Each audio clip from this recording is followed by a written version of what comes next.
Chaval, mira lo che ti cae encima. Hobby Consolas, la rivista che mola. Dettagli, ma che cosa è Super Nintendo? E perché è superiore a tutto lo que hayáis visto hasta ahora? ¿Has visto alguna vez tantos scrolls tan suaves como estos? No quiero ser yo quien vuelva a traer a colación el trillado tema de si los videojuegos son o no un arte. Que para mi gusto, por su carácter inmediato como producto, es una pregunta a la que tampoco se le da la importancia a la que se merece. Y en parte se deja atrás para ocuparnos de lo que nos interesa, que es como eso, lo más actual, ¿no? Pero sí que quería, como persona que, como a todos, no sale de ese ciclo infinito que suponen nuestros queridos jueguitos, hablar de una forma un poco más metacontextual. Si acaso existe esa palabra. Primero, antes de entrar en materia, y como internet todavía no me conoce y este vídeo puede llegar a ser incluso algo polémico, quería hacer un par de aclaraciones, ya que en internet muchas veces suelen ser importantes. Primero, no pretendo hacer ningún tipo de crítica personal hacia ningún influencer, hacia ninguna persona, figura pública o ningún medio de comunicación. Esto es simplemente mostrar un poco una realidad que creo que veo en la sociedad, pero sin necesidad de señalar a nadie concretamente, porque yo qué sé, tampoco lo veo necesario. Y segundo, tampoco pretendo hacer ningún statement ni manifiesto de cómo deben hacerse las cosas. Simplemente, lo dicho, es más plantear unas cuestiones que nos hagan reflexionar y un poco debatir, que es lo guay de estas cosas, ¿no? Un debate, a ser posible, sano. Dicho esto, podemos continuar. La industria del videojuego no solo avanza a toda pastilla, sino también a pasos de gigante.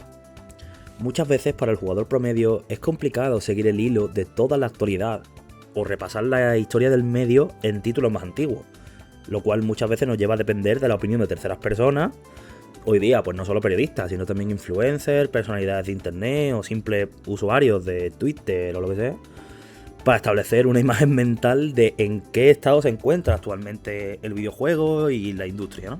Esto es algo que me ocurre en mi día a día. Ahora mismo con el trabajo, con los estudios, con mil historias que tengo entre manos, no me da tiempo a jugarme los juegos actuales.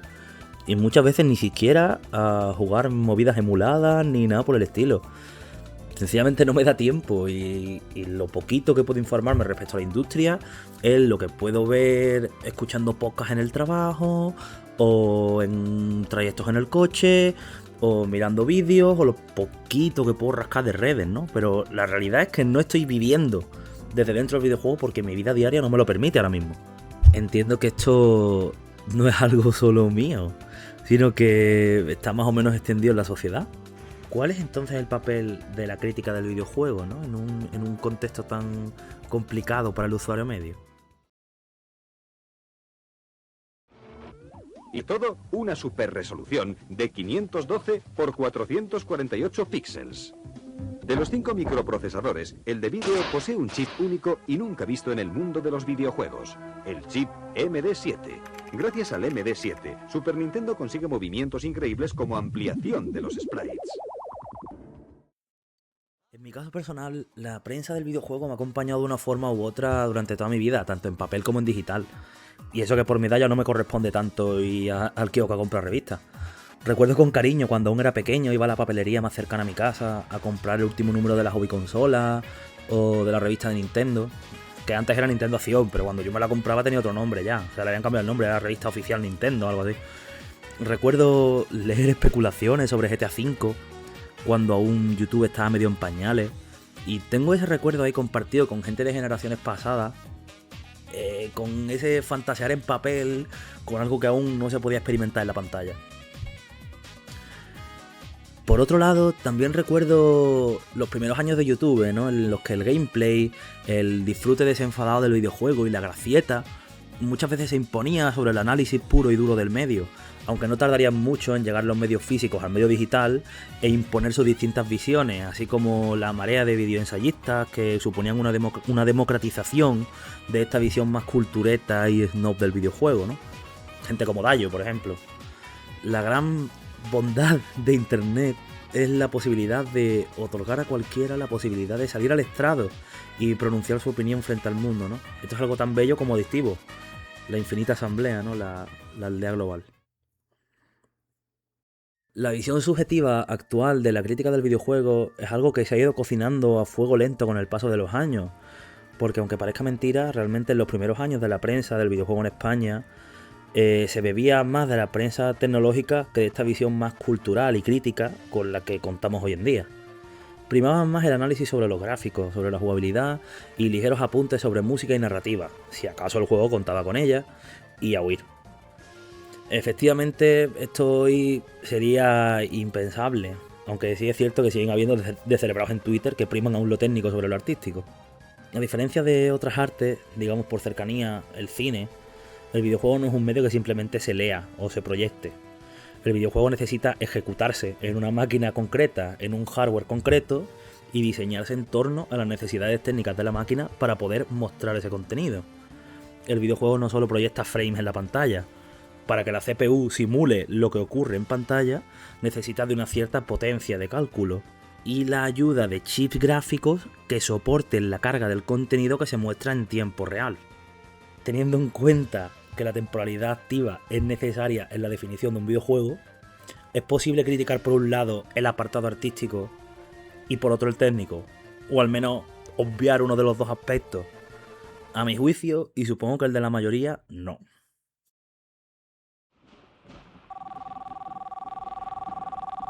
La misión de aquella noche era de las denominadas de alto riesgo.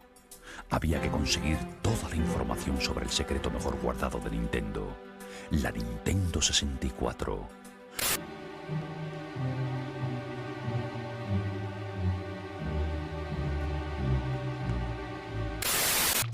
Mario puede aumentar la velocidad al caminar, agacharse y gatear, bailar brick, saltar hacia atrás girando, Momento, ¿qué ha dicho?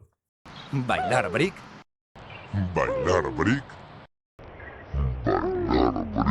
¡Coño, es verdad que no me acordaba que Mario era un cani!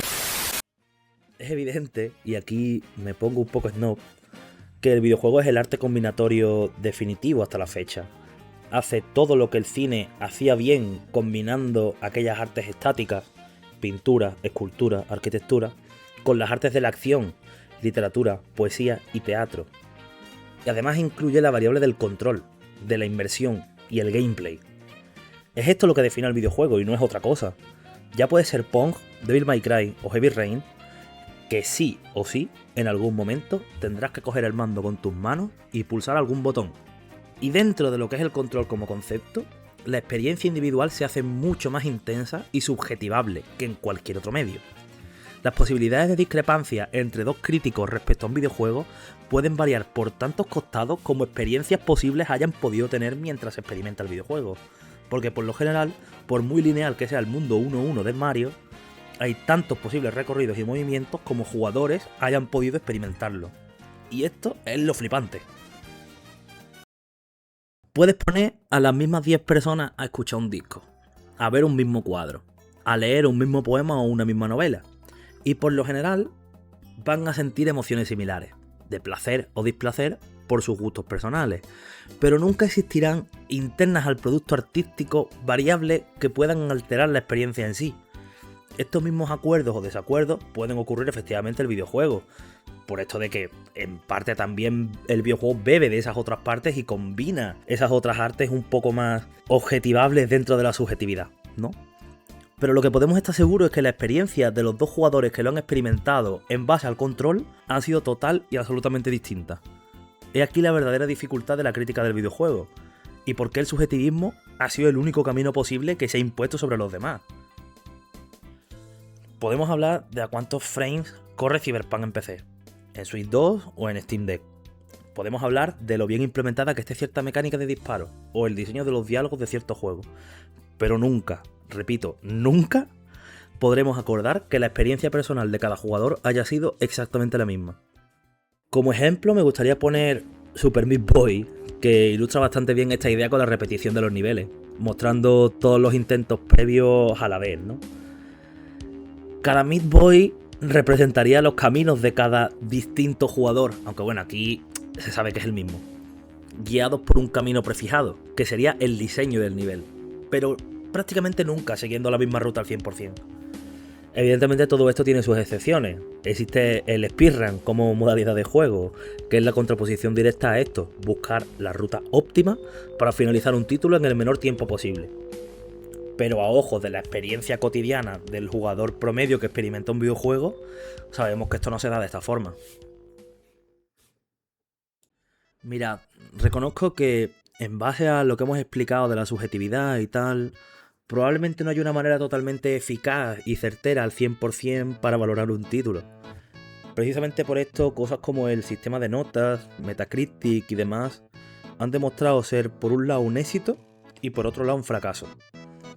Creo genuinamente que la prensa del videojuego en todos estos años ha hecho lo que ha podido, por lo general en condiciones de inferioridad respecto a la prensa deportiva, respecto a la prensa del cine o a la crítica de cualquier otro medio artístico más popular o aceptado. Igualmente también hablar de prensa como tal hoy en día, en la era de internet, donde sigue habiendo revistas pero es algo muy marginal, en la que existe gente como Pazos, como Eric de Leyendas de Videojuegos, gente como Puerta al Sótano, que suben 6-7 vídeos diarios de noticias, medios digitales como Eurogamer o 3D Juegos y un largo etcétera, ofrecen contenido gratuito en YouTube a la carta. Es algo confuso y hay que andar muchas veces con pies de plomo. También probablemente la opinión de gente como el Chocas o como Alex el Capo influye, como su nombre indica, en la opinión de gran parte de las comunidades a la hora de crearse una imagen mental sobre un videojuego de la misma forma que antiguamente lo hacía la prensa, por lo que también comparten ese punto. Como decía, la prensa del videojuego ha tenido que adaptarse a un medio que avanza galopante, en la vanguardia tecnológica, prácticamente desde su nacimiento. Aunque parezca que los videojuegos llevan toda la vida existiendo, como forma de arte, no llevan más de medio siglo.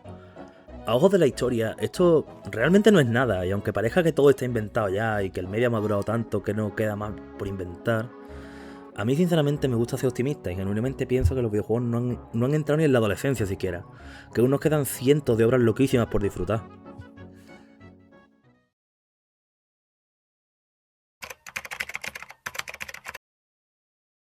Existe un canal en YouTube que cerró hace poco de un profesor de la Universidad Autónoma, Ernesto Castro, en el que en sus entrevistas y apariciones en podcast, cuando hacía referencias a videojuegos y demás medios culturales contemporáneos, solía comentar una teoría a la que yo llamaría como obsolescencia tecnológica de las artes.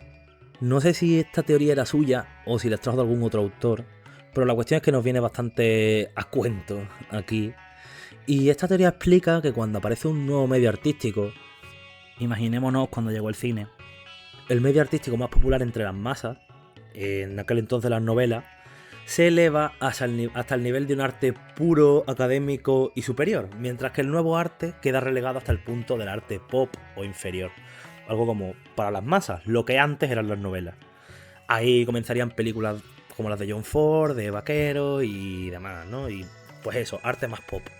De la misma forma, cuando aparece la televisión y las series, comienza a elevarse el cine como medio artístico, empieza pues la Nouvelle Vague y todo ese tipo de cosas, de cine más de autor y todo el rollo, y a la televisión pues se le concibe como la caja tonta, las series como el entretenimiento barato, y así pues como con la aparición de internet, con el cómic y con cualquier medio más reciente de difusión cultural que os podáis imaginar, inclusive el videojuego.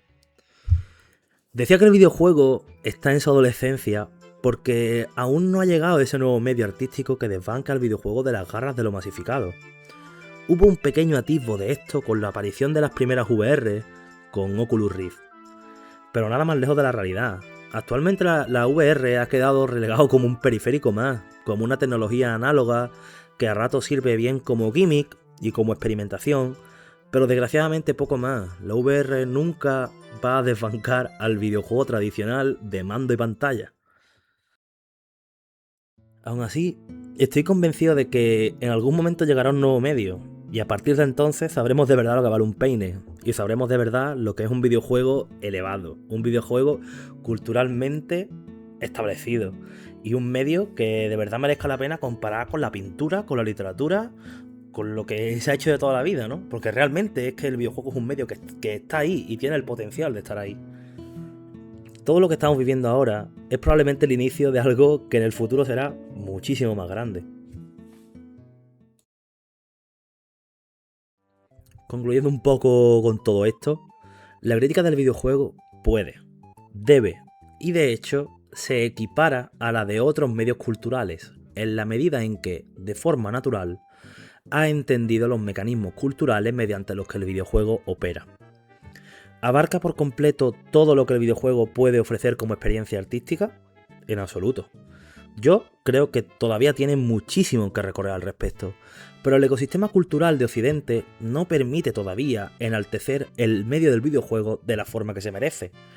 Mientras que imperan todavía los AAA, los gachas y las loot boxes, mientras siga operando la avaricia generalizada de las compañías, mientras que esto genere pasta y mientras que aquellos que crean el producto entiendan que no es más que eso, un producto, cuesta mucho creer que ese futuro brillante del videojuego como arte o como medio cultural esté cerca. Yo no sé cuánto quedará para ello, pero quiero ser optimista y quiero pensar también que en algún momento este rinconcito nuestro pueda liberarse de las manos de aquellos que quieren solamente lucrarse a su costa. Y si esto nunca ocurre, por lo menos nos quedarán los indies.